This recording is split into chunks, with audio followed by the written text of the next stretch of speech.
Dans une précédente vidéo, je vous ai montré comment on élabore précisément le compost de bouse. Maintenant, je vais vous présenter ses différents usages et la façon de l'employer.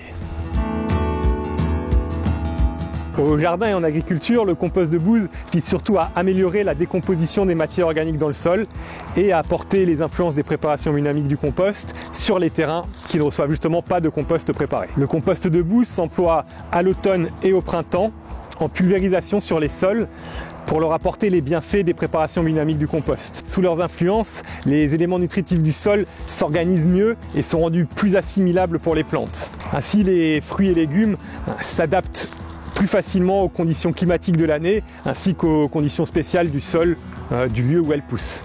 Le compost de bouse a son intérêt pour toutes les cultures, grandes cultures, vignobles, vergers, maraîchage et également sur les prairies.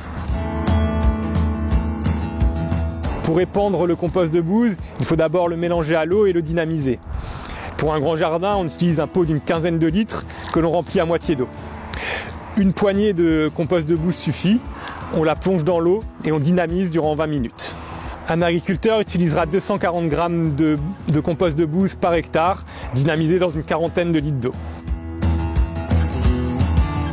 Une fois les 20 minutes écoulées, on passe à la pulvérisation du compost de bouse qui se fait à grosses gouttes à l'aide d'une balayette ou même d'un simple petit fagot de branchage. On pulvérise l'ensemble du terrain, mais dans le cas de ce jardin par exemple, j'insiste un peu plus sur les 2 planches qui étaient couvertes d'une prairie fleurie durant l'été et que je viens d'enfuir superficiellement pour faire comme un compostage de surface. De même au printemps, lorsqu'on détruira les engrais verts d'hiver, le compost de bouse sera très bénéfique encore une fois pour accélérer la décomposition de cette matière organique. Pour une activité optimale, on le pulvérise 3 fois de suite, soit 3 soirs de suite, soit le soir, le matin et le soir. On prévoit une quantité suffisante de liquide qu'on dynamise une seule fois 20 minutes et qu'on utilise à 3 reprises. La dynamisation et la pulvérisation du compost de bouse se font en soirée, de préférence lors d'une période de lune descendante qu'on appelle période de plantation dans le calendrier des semis. On peut utiliser une période racine, mais cela n'a pas trop d'importance.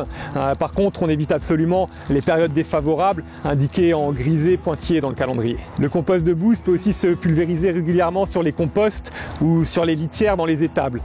Par exemple, chaque mois lorsque la Lune revient devant la constellation de la Vierge. Le compost de bouse améliore la dégradation des fumiers qui vont rejeter moins de méthane, de gaz sulfuré ou d'ammoniac, donc une meilleure odeur dans les étables et une ambiance plus saine et plus agréable.